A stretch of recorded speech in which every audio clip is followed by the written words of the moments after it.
Radio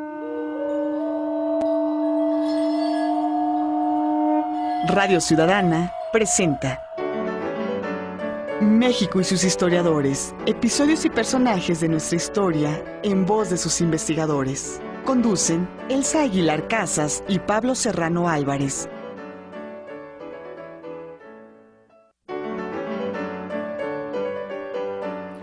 Muy buenas tardes, les saluda Sandra Vázquez a nombre de todo el equipo de producción de México y sus historiadores, un espacio abierto para el saber histórico y la participación de usted que nos escucha.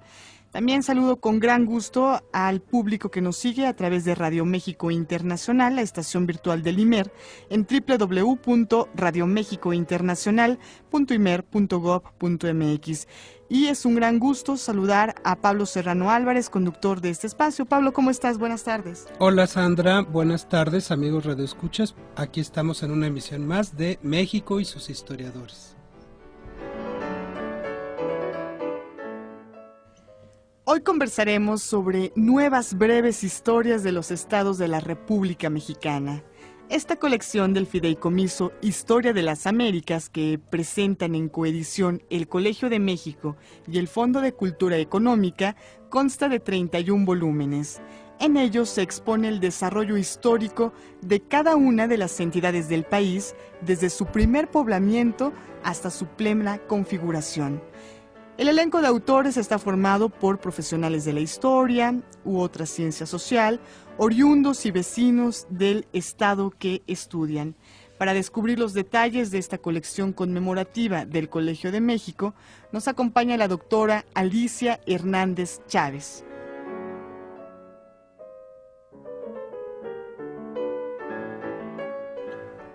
Con amplio currículum, Alicia Hernández Chávez es doctora en Historia por la Universidad de París. Forma parte del Sistema Nacional de Investigadores, nivel 3. Tiene una docena de libros publicados. Los 3 últimos, Anenecuilco, Memoria y Vida de un Pueblo, La Tradición Republicana del Buen Gobierno y La Mecánica Cardenista, Historia de la Revolución Mexicana, 1934-1940. Además de haber sido profesora del programa de doctorado del Centro de Estudios Históricos, es la fundadora y presidenta del Fideicomiso Historia de las Américas del Colegio de México, que en convenio con el Fondo de Cultura Económica han publicado más de 73 obras de divulgación, entre ellas la serie de historias breves de los estados de la República Mexicana. Antes de iniciar, les recuerdo que puede participar en este programa a través de sus llamadas telefónicas para expresarnos algún comentario, hacer alguna pregunta, y recuerde que los teléfonos son 5604-8229, 5604-7926 y 01800-670-1680.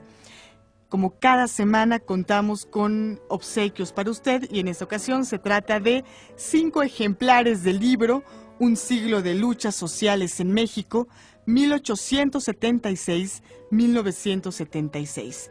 Este libro es de Moisés González Navarro. Adelante, Pablo. Gracias Sandra.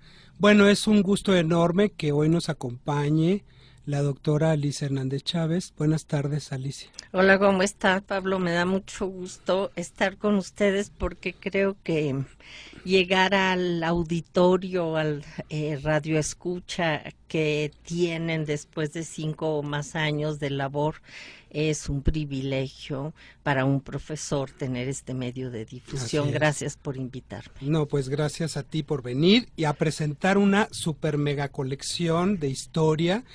Fíjate que en México y sus historiadores como que casi no habíamos abordado las historias regionales de México, y con esta ocasión de que salen las historias breves de los estados de la República, pues nos volvimos más regionalistas y nos da mucho gusto que estés aquí para que nos cuentes la historia de este gran proyecto de hacer 31 libros, señoras y señores, que abordan la historia de todos los estados de la República con un enfoque regionalista muy interesante, con nuevos autores, nuevos historiadores que nos cuentan estas grandes historias. Pablo, las historias breves tienen un antecedente. Luis González, historiador conocidísimo que promovió la historia regional, en el 96 nos invitó, antes 94, a que tomáramos en cuenta hacer estas historias. Él nos ayudó a convocar a los historiadores de cada estado, que no es fácil a veces con ellos convocarlos. Luis fue fundamental. Hicimos los primeros pininos. Fueron un gran éxito, pero tenían muchos vacíos, falta de experiencia, y la mayoría de los historiadores no se atrevieron a llegar más allá de los años 50. Entonces también tuvo me pidió la Secretaría de Educación Pública si los podían reeditar como estaban. Las revisé y dije que de ninguna manera. Entonces planeamos un proyecto totalmente nuevo. Es decir, México, la primera pregunta que nos hicimos es: ¿cómo es posible que este México tan diverso, el día de hoy y en el pasado, se mantenga unido? O sea, casi si uno ve para atrás y lee estas historias, la pregunta es: ¿qué es lo que nos unió? Entonces, esta fue la primera gran pregunta que está detrás de todas las historias. Entonces, ¿qué es lo que hicimos? Fue diseñar un orden temático que comprendiera, sin perder la originalidad de cada entidad federativa, cada región, que comprendiera la formación del territorio, o sea, sus rasgos geográficos, el mundo prehispánico, que muchos no tenían, fundamental. Yucatán en la primera edición no tenía el mundo prehispánico, imagínate, sin mundo maya. La colonia, pero la colonia tiene sus fases. Radio México Internacional. Esta no es inmediata Veracruz o la Ciudad de México, pero el resto, pues hasta que descubren las minas. Había todo un mito de la poca resistencia que hubo de parte de algunos grupos, y los libros muestran la gran diversidad que había en el mundo mesoamericano, en donde unos efectivamente se alían con los españoles, pero otros hacen la gran guerra, como la del Mixtón, que toca muchos estados de la República. Y además, por ejemplo, en la colonia hay una serie de autonomías regionales muy interesantes que tenían que plasmarse de manera diversa, ¿no? En el libro. Además, porque la diversidad regional es la que yo te digo que te hace preguntar cómo es posible.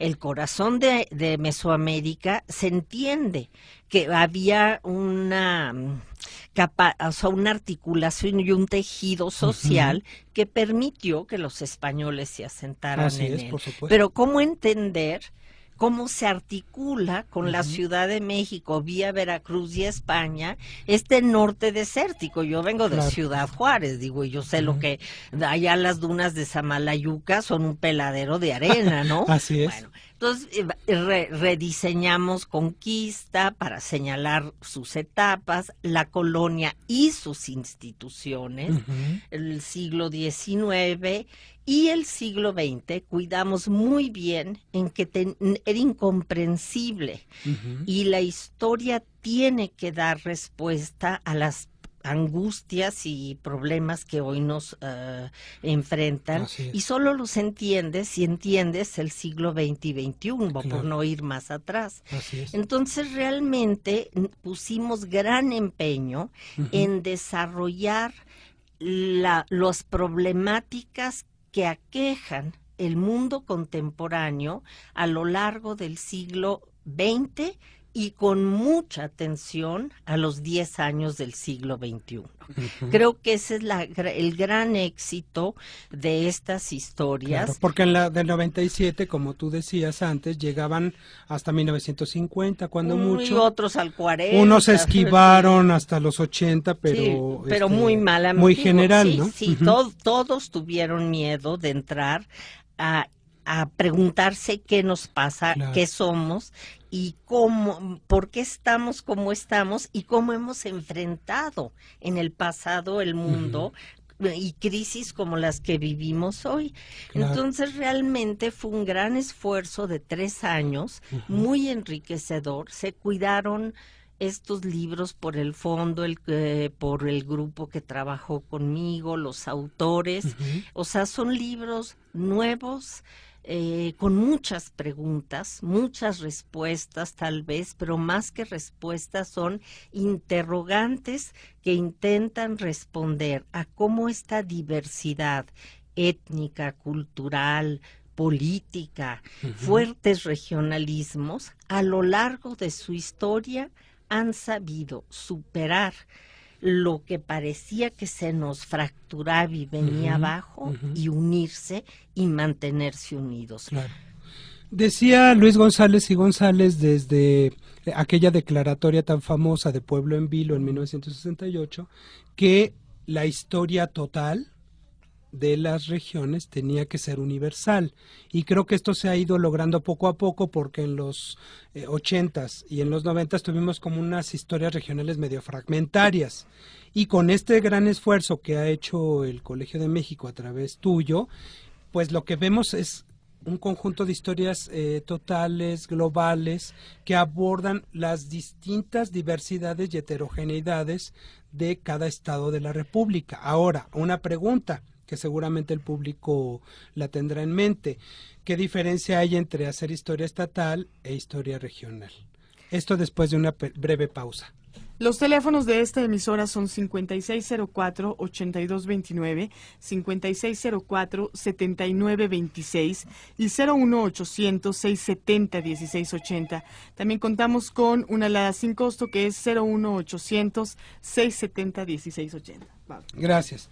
Sí, la pregunta que me haces es muy importante, Pablo. Te la voy a intentar responder, porque ya no es solamente historia regional o historia central, estatal. El problema que nos planteamos Radio ahora México los Internacional historiadores es que una vez que se rompió con este paradigma del nacionalismo, es decir, que pareciera que el mexicano, desde que nació el primero, ya México existía, como si genéticamente existiera. Lo mexicano, las identidades, el nacionalismo.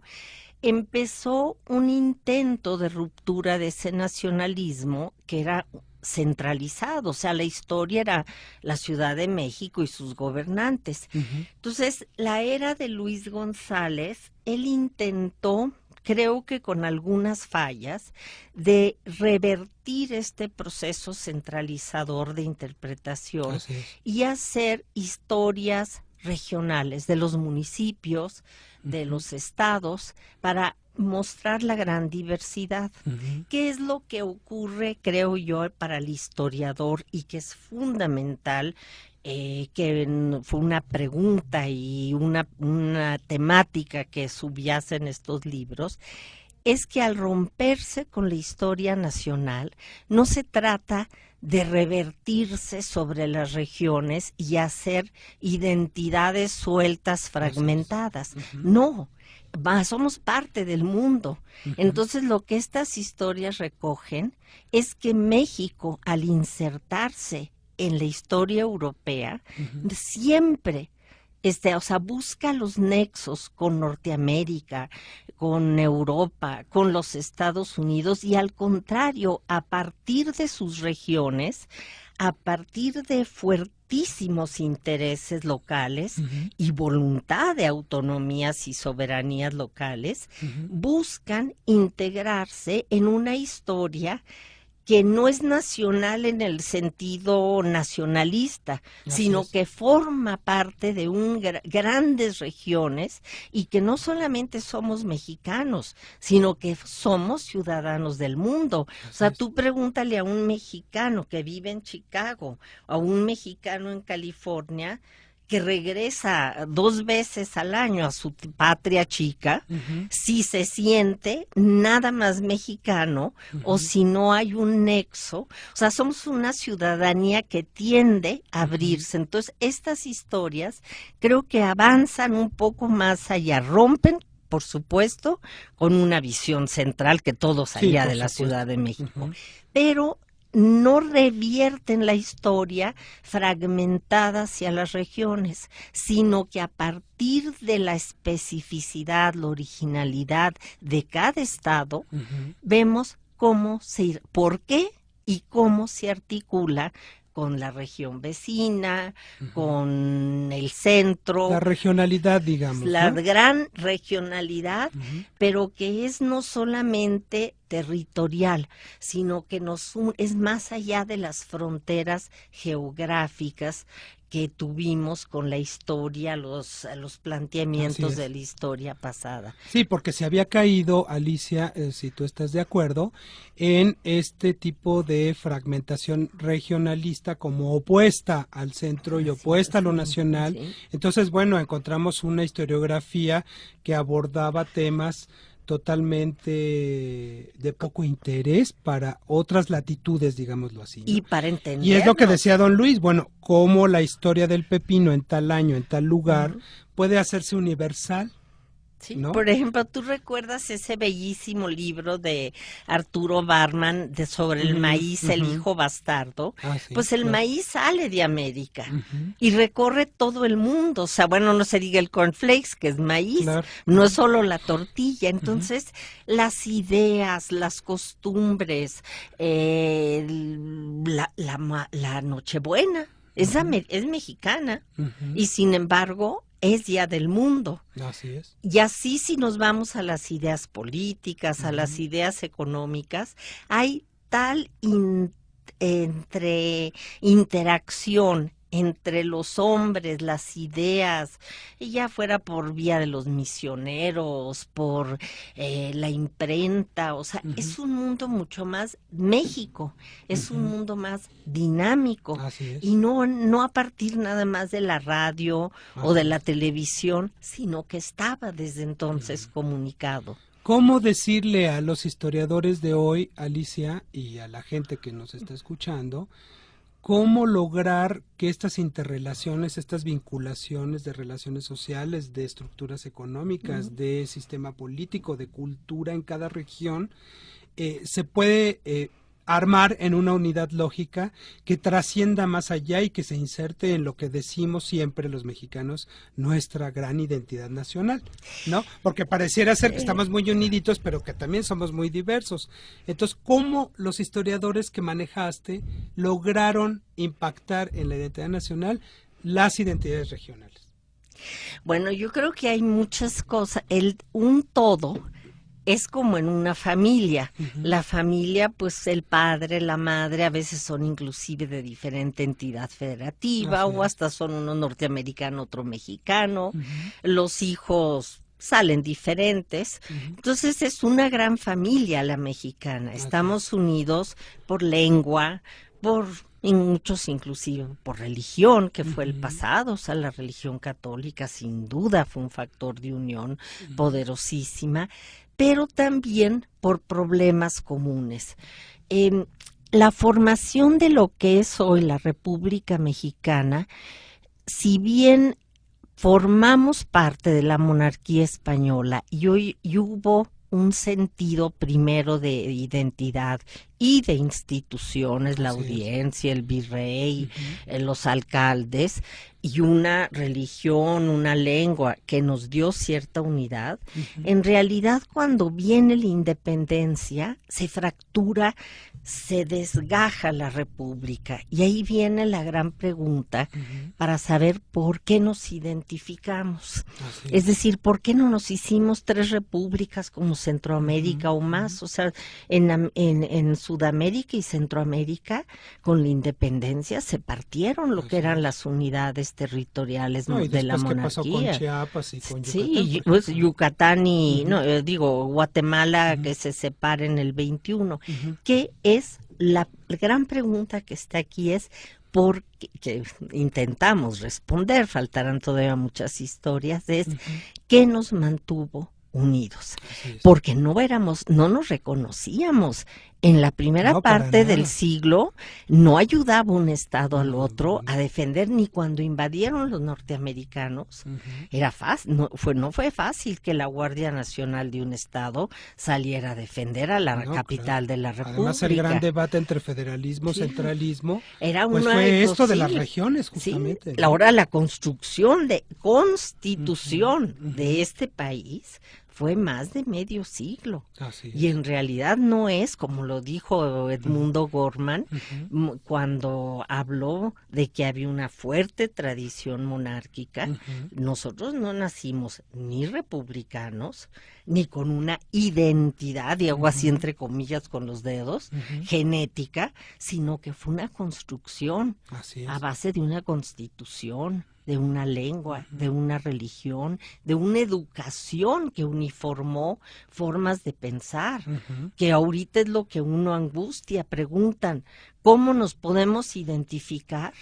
Caray, con la educación y con la historia. Así es. Digo, con geografía, historia, civismo. Es decir, la identidad, lo que llama el sentido de nación, se constituye después de la independencia, porque pues, se fractura al separarse de España, pues hasta los años, el mediados del siglo. Y la República triunfa, como lo describió muy bien Edmundo Gorman hace más de 30, 40 años, y nunca quisimos hacer caso, porque éramos muy republicanos. El triunfo sobre el régimen monárquico es del 61-62. Porque digo, ni Maximiliano pudo con las regiones en este país, por más que trajeron los departamentos y toda una organización administrativo-jurídica, no pudieron con fue eso. El triunfo.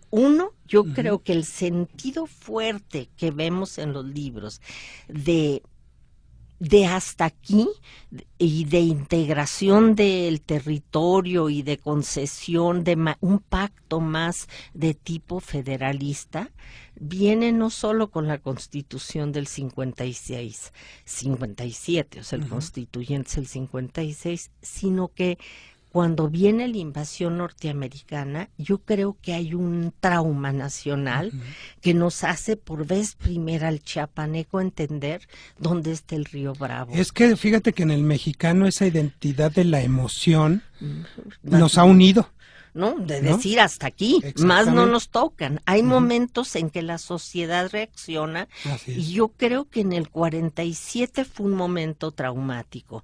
Luego, claro, hubo una gran guerra de reforma y la Constitución del 57 finalmente rompe. Y el porfiriato, sobre todo Juárez y el porfiriato, porque el porfiriato finalmente es el que logra centralizar las cosas, ¿verdad? No, y logra romper la resistencia de muchos estados que no le dejaban gobernar al centro. Es decir, no es lo que hoy ocurre. Ahorita hay de nuevo un poder enorme en ciertos estados y una relativa pérdida de facultades o concesión de facultades del Poder Ejecutivo. Esto ocurrió, o sea, Porfirio Díaz tuvo que usar la fuerza porque los gobiernos de los estados no le dejaban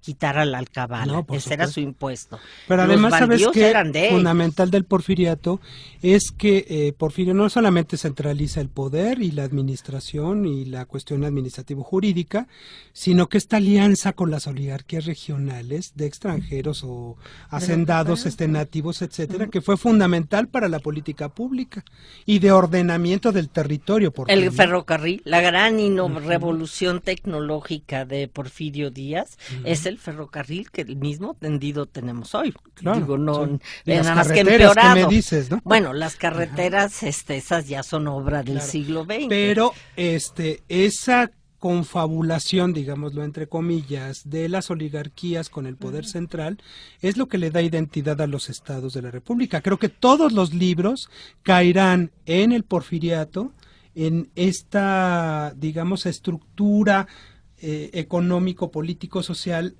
que dio estabilidad a la nación. Fíjate, Yo Pablo, pienso. Sí, allí tengo una pequeña, digamos, un matiz que hacer. Para poder unificar a la República y a los estados soberanos, tanto el gobierno de Juárez como después, bueno, Manuel González, un pequeño periodo, pero sobre todo también Porfirio Díaz, tuvo que llamar anualmente a la Junta de Gobernadores para debatir el presupuesto.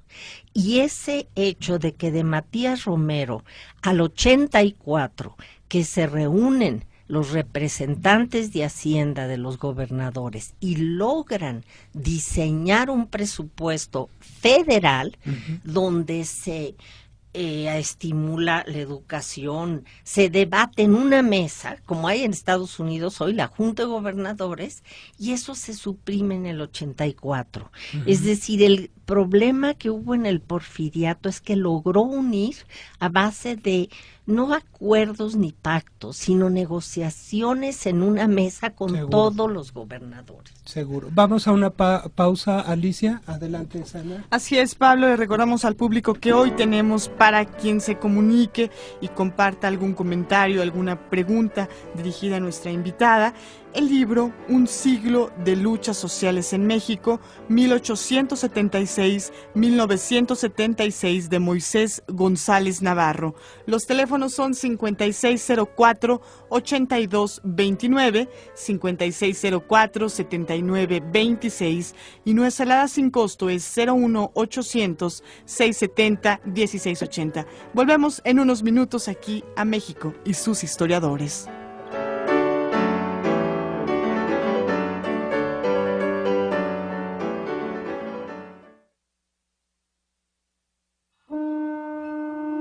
México y sus historiadores, un espacio abierto para el saber histórico y la participación de usted que nos escucha. Jueves, 6:60 de AM, una estación del Instituto Mexicano de la Radio.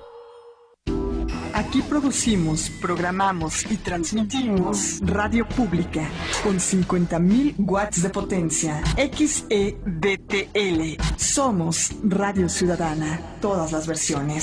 660 AM. Mayorazgo 83, Colonia Joco. Primer piso de la torre de radiodifusoras. Código postal 03330 en la Ciudad de México. Radio Ciudadana es una emisora del IMER, Instituto Mexicano de la Radio. Bailamos por diversión, bailamos por gusto, bailamos por pasión y ahora bailamos por la salud. Radio México Internacional del Instituto Mexicano de la Radio invita al baile por la salud. Asista a la grabación del programa este martes a las 15 horas en el Estudio A del Instituto Mexicano de la Radio. Habrá música en vivo, consejos avalados por la Secretaría de Salud, reconocimientos y regalos para las parejas ganadoras. Acompáñenos como público o participe en este baile por la salud. Regístrese en el teléfono 5604-8835 o en www.radiomexicointernacional.imer.gov.mx. Si tienes entre 10 y 19 años, la Semana Nacional de Salud de la Adolescencia es para ti. Acude a tu unidad de salud más cercana del 19 al 23 de septiembre, en donde encontrarás orientación y recomendaciones sobre prevención de accidentes, salud sexual y reproductiva, alimentación, prevención de violencia, entre otros temas. La Semana Nacional de Salud de la Adolescencia es para ti. Participa, es gratis. Infórmate al 5680-2084. Un México sano es un México fuerte. Gobierno federal. Este programa es público ajeno a cualquier partido político. Queda prohibido su uso para fines distintos a los establecidos en el programa. Así suena el Instituto Mexicano de la Radio. Así también suena el IMER. Una sola identidad sonora. 18 emisoras con personalidad propia. 28 años de estar a su servicio. Por una radio participativa, incluyente y plural. IMER. Súmate a la actitud positiva por México. La cumbre de la comunicación. Para mirar, hay que ver dos veces. Para aprender, hay que mirar los detalles. En el Museo Franz Mayer celebramos lo más destacado de 5 siglos de las artes decorativas y el diseño contemporáneo. Museo Franz Mayer. 25 años. A detalle. Avenida Hidalgo 45, Centro Histórico. www.franzmayer.org.mx. Radio Ciudadana. México y sus historiadores, voces expertas para dar respuesta a todas tus preguntas sobre nuestra historia. Jueves, 6:60 de AM, una estación del Instituto Mexicano de la Radio.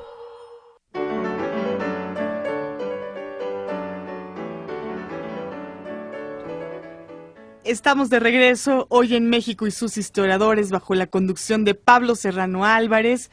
Conocemos acerca de la serie de breves historias en los estados de la República Mexicana con nuestra invitada Alicia Hernández Chávez. Le invitamos como cada semana a consultar la página del INERM en la dirección electrónica www.inerm.gov.mx para que conozca los expedientes digitales INERM que cada semana ofrecen distintos ensayos históricos, y el día de mañana usted ya puede encontrar Muerte de Carlos María de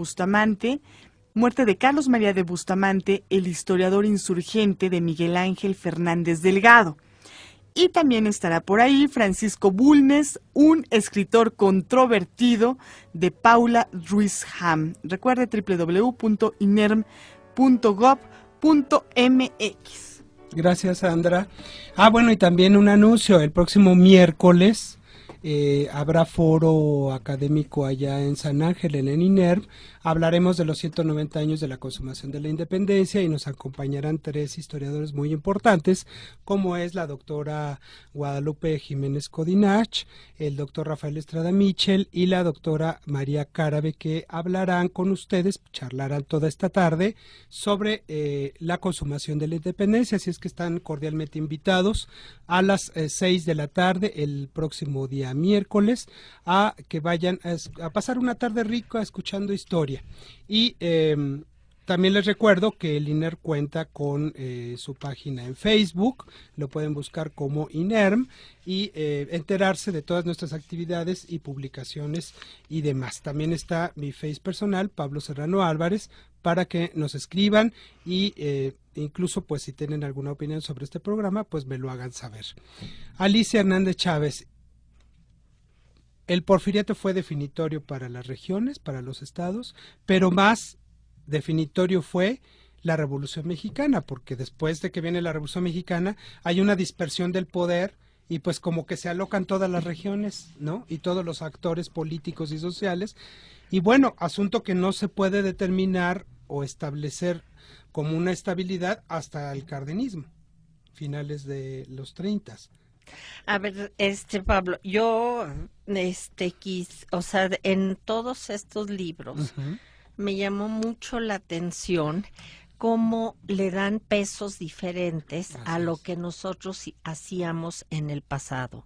Para nosotros la etapa de la Revolución Mexicana fue un evento como climático, como una gran ruptura entre un pasado y un presente. Así es. Llama mucho la atención que salvo casos como Morelos, donde el zapatismo fue más fuerte. Que por cierto, amigas y amigos, la doctora Alicia Hernández hace el libro de Morelos. Sí, es mi amor, el Estado y la entidad y su gente. Pero llama la atención que no hay ni buenos ni malos en la historia, sino hay una serie de tensiones y debates entre ellos. La revolución sorprende muchísimo cómo ha cobrado un peso muy similar, digamos, a lo que podría ser la República restaurada, que tal vez fue un un evento más importante que la misma revolución. Es verdad. O sea, que ya somos una generación del siglo XXI. y el nacionalismo tuvo que justificar la perversidad del porfiriato para decir lo bueno que había hecho. Claro. ¿No? Entonces yo los invito a leerlos para ver este aspecto que es muy importante, que sin distraer el hecho de que hubo una revolución, movimientos sociales de muy diversa índole, más por incapacidad política del régimen de abrirse y porque había la Primera Guerra Mundial y los norteamericanos y las potencias nos dejaron en paz hacer nuestra guerra. Pero una vez que terminó la Primera Guerra Mundial, nos pusieron en paz, ¿no? Así es. Entonces, pero eso sí invito a los lectores, llama mucho la atención el peso tan equilibrado que se le da a la Revolución Mexicana y al periodo de Cárdenas, efectivamente, con el peso que tuvo la República Restaurada y el Porfiriato. Es decir, que debemos porque es una nueva interpretación, totalmente. Yo no, allí sí yo me llamó mucho la atención. Ahora, como sé que tenemos el tiempo un poco limitado, me parece que quien nos llamó, doy las gracias, porque son muy importantes las preguntas que hacen y yo no quiero dejar de contestarlas porque sí están, digo, no es que los libros abarquen todo, pero sí son 31 historias, y todas si se leen, pues le dan a uno idea de la complejidad de este mundo.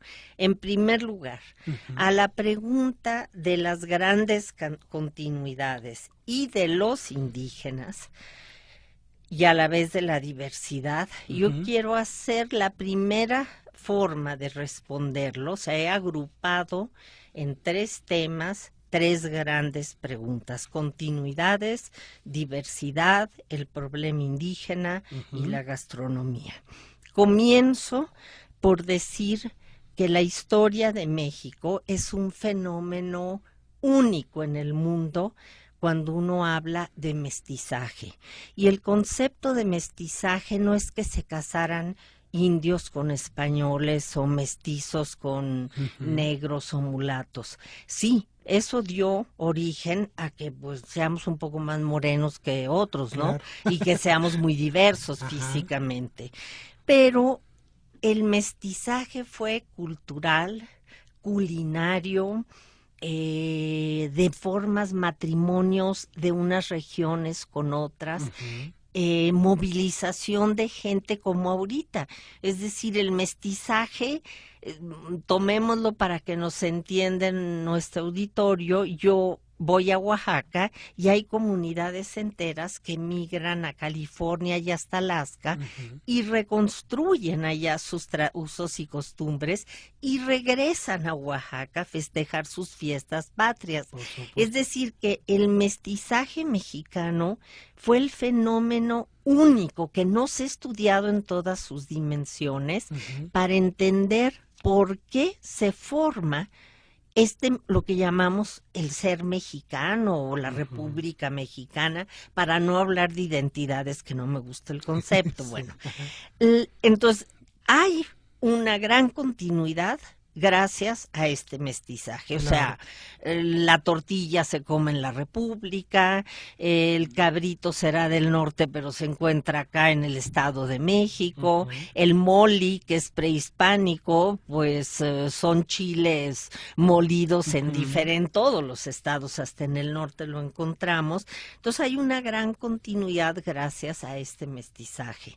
Ahora, respecto al mundo prehispánico y el problema indígena, está muy presente en los libros y voy a explicar por qué está muy presente. Eso es padrísimo, Alicia, porque usualmente en las historias regionales se descartaba eso. Los olvidan, ¿no? Como que son elementos, pero están presentes. Te voy a decir por qué, Pablo.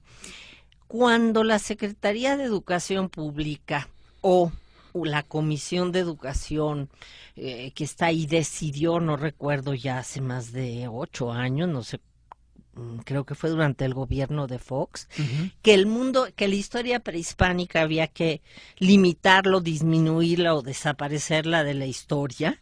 Verdaderamente yo sentí que se me caía el corazón de historiadora, porque yo dije, bueno, ¿y cómo la sociedad presente va a entender lo que sucede en Chiapas? O sea, que es nada más un museo, nuestros sitios arqueológicos. En todos los estados, en todas las regiones. En todo, ¿no? Desde el norte, Paquimé, ¿verdad? Paquimé, la ciudad de Paquimé, las pinturas rupestres. Claro. Es decir, hubo un tejido social tan poderoso que era imposible no estudiar el mundo prehispánico. O sea que en cada periodo el mundo prehispánico está muy presente.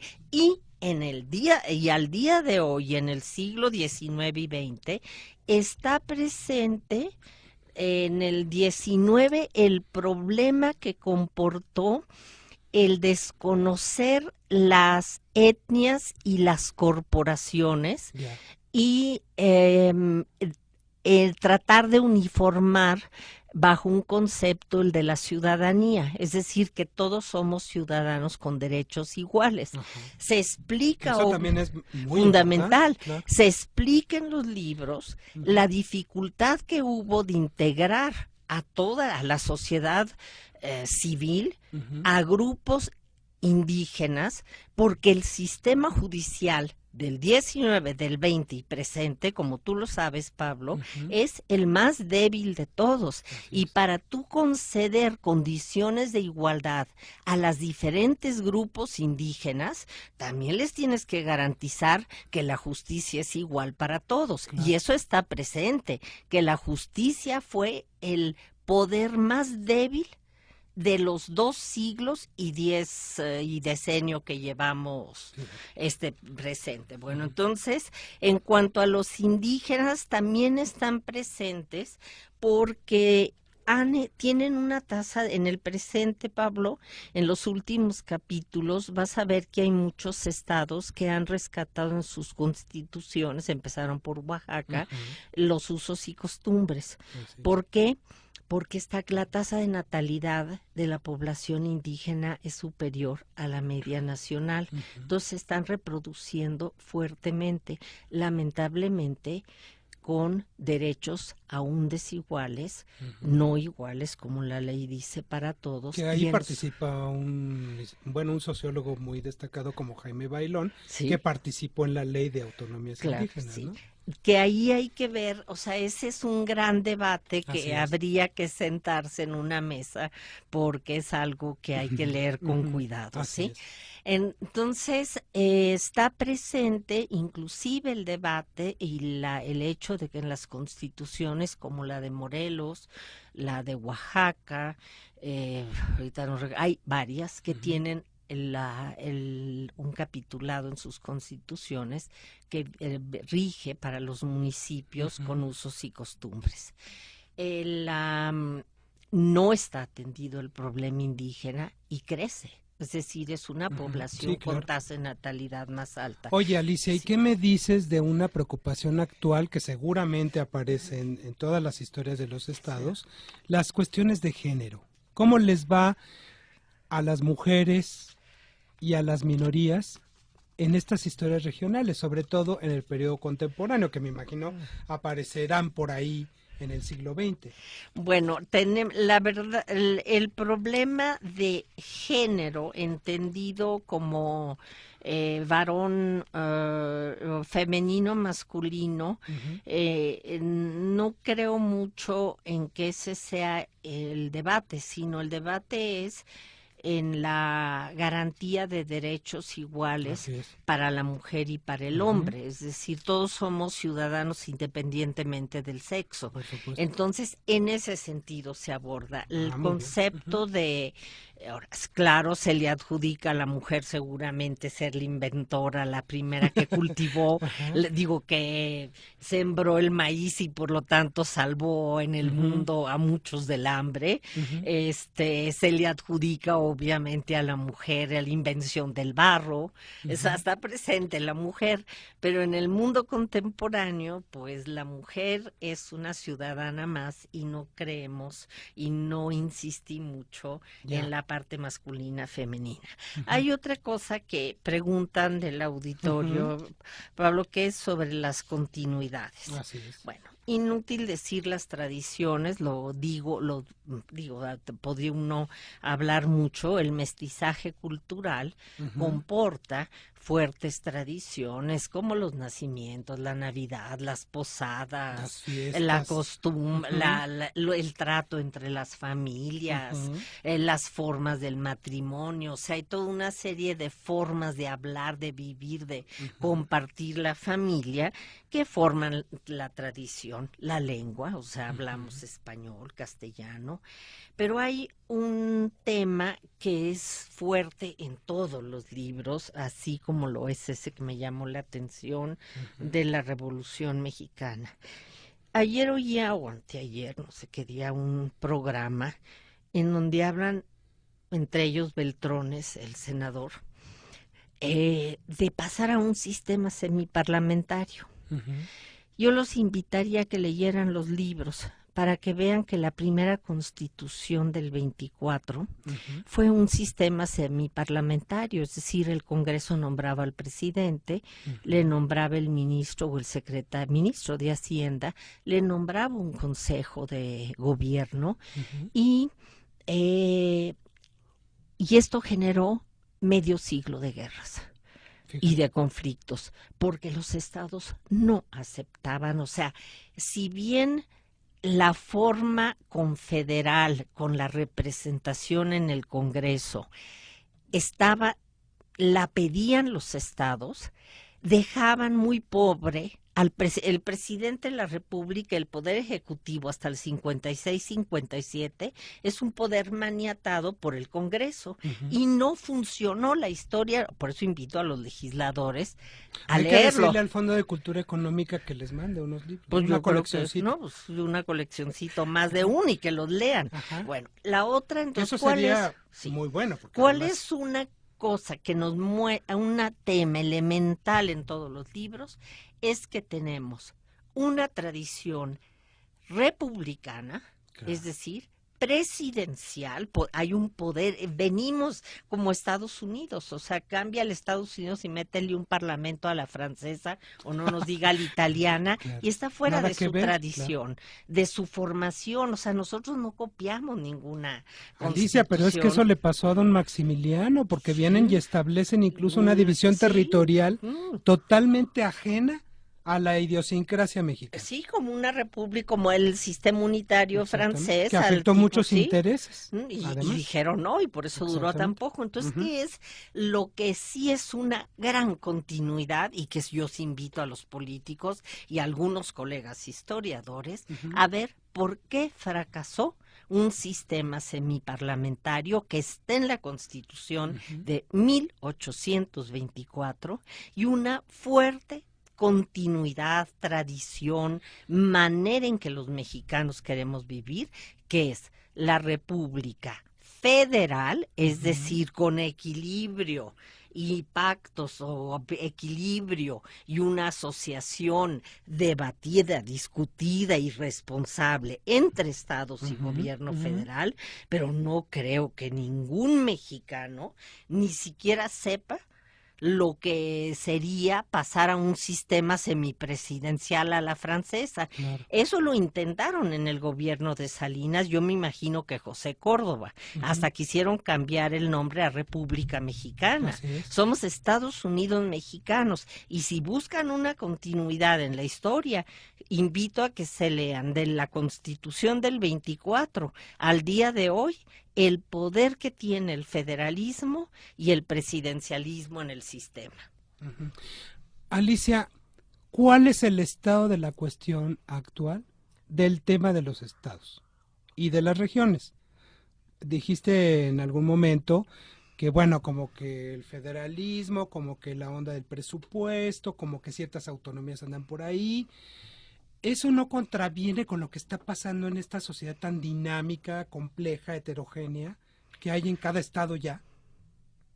Lo que yo creo que pasó es una pregunta que sería casi el inicio de otro programa, Pablo. Pero voy a tratar de ser muy breve a ver si logro explicarme. La ruptura, el final mundial del Estado nacionalista, el Estado patrimonial, donde del seguro social para todos, aumentos cada año, se le acabó el dinero y el petróleo.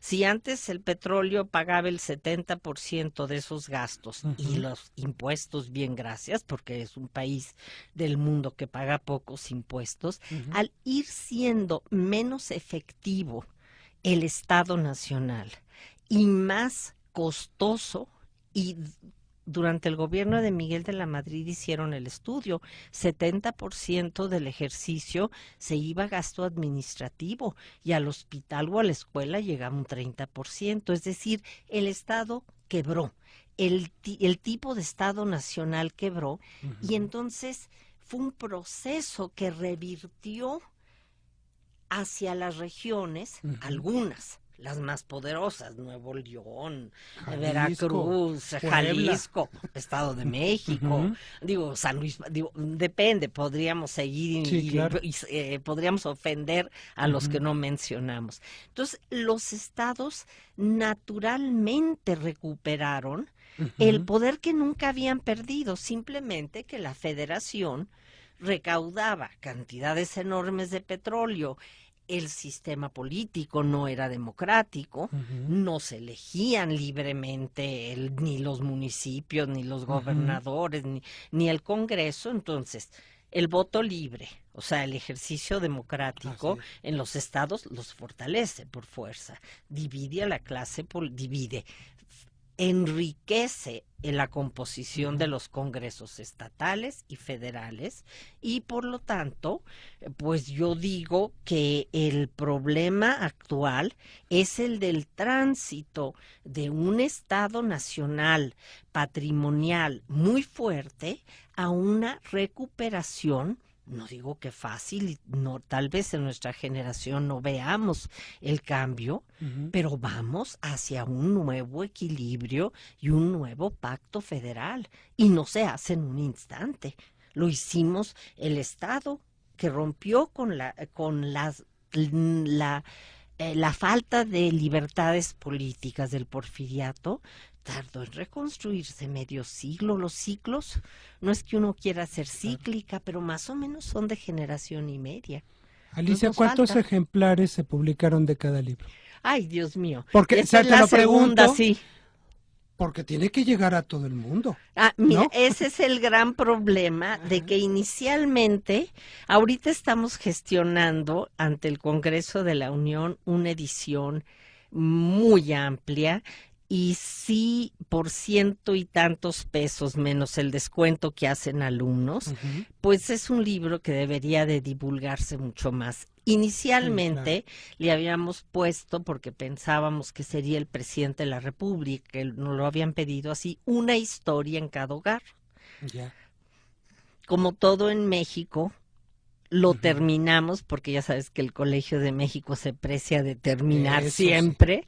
Terminamos como nos comprometimos, pero lamentablemente el primer tiraje fue de 1,000 ejemplares y ahorita el segundo de 2,000, o sea que un libro, una obra así, ahorita estamos gestionando recursos para que se divulgue. Además, muchísimo, porque la historia 100 regional y tantos pesos nos no enseña muchísimo a los mexicanos, ¿no? Dejen de ir al cine o dejen de comer o se puede ir comprando cada mes un estado. O regalarlo, y regalarlo que la también. Secretaría de Educación lo ofrezca a 10 pesos. Sí, claro, ya porque está es pagado. fundamental, ¿no? Bueno, y otra inquietud ya para terminar, ¿por qué el Distrito Federal no está? Te voy a decir por qué. Porque brevemente, ya porque va no a nos estar queda un... en la próxima edición que sale a principios de el año entrante, hay 2 ejemplares, 2 tomos, van del Distrito Federal con la misma Eso está distribución, padrísimo. Ajá. desde el prehispánico hasta el día de hoy. Lo coordinó Ariel Rodríguez, que es un gran Que también ha estado especialista en este el programa tema, también. Ajá. ¿sí? Y esa estará comprendida. ¿Por qué no la incluimos? Porque era grandote para tragar y había que conseguir un Deslutir y equipo. masticar. Sí, para hacerlo. Entonces, ese ya sale. Lo hizo el colegio también. Gracias, Pablo. Amigas y amigos, muchas gracias. Alicia, muchas gracias por venir a México Historiadores. Espero que vengas otra vez a hablar de Morelos Invítenme. o de Anenecuilco. Gracias, hasta luego, Sandra. Nos vamos. Los ganadores del libro Un siglo de luchas sociales en México son Mayela Guerrero, Blas Jonathan Muñoz, José Javier Huerta, Juan León, Mari Carmen González. Esta fue una producción de Radio Ciudadana 660 AM. En el enlace, coordinación y producción INERM, Salvador Castro. En la cabina, en la producción, se encuentra el día de hoy Elsa Aguilar Casas, por supuesto, nuestro conductor Pablo Serrano Álvarez, nuestro operador técnico José Luis Centeno. Soy Sandra Vázquez. Muy buenas tardes.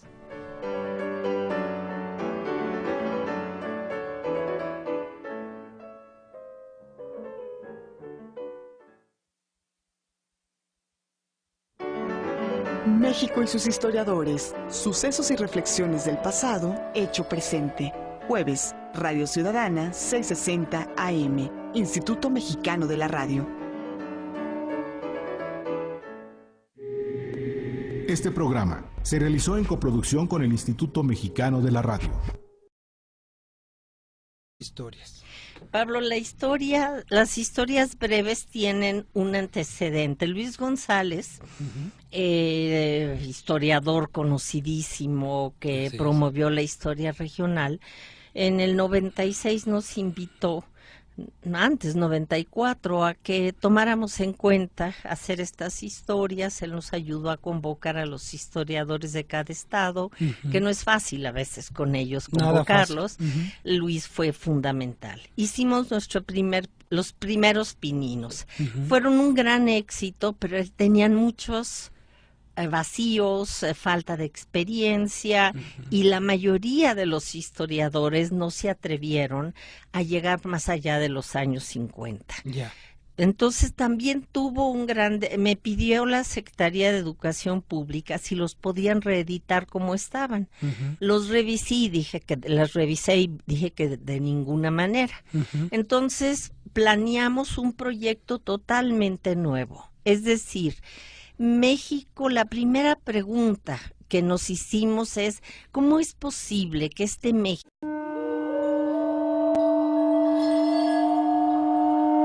Radio Ciudadana presenta México y sus historiadores, episodios y personajes de nuestra historia en voz de sus investigadores. Conducen Elsa Aguilar Casas y Pablo Serrano Álvarez.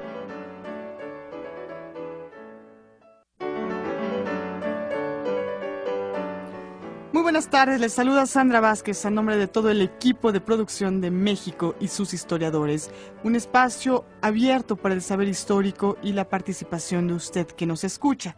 También saludo con gran gusto al público que nos sigue a través de Radio México Internacional, la estación virtual del IMER, en www.radiomexicointernacional.imer.gov.mx.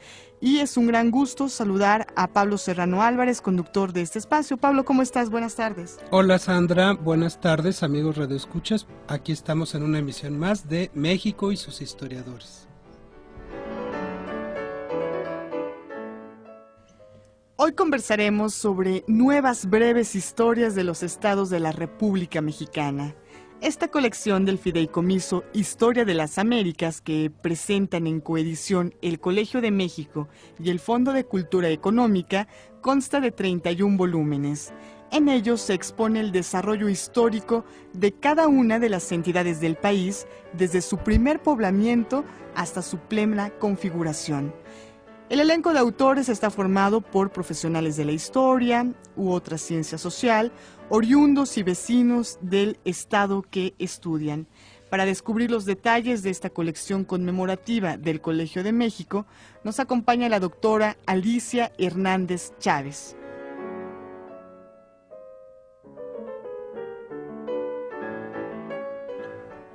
Con amplio currículum, Alicia Hernández Chávez es doctora en Historia por la Universidad de París. Forma parte del Sistema Nacional de Investigadores, nivel 3.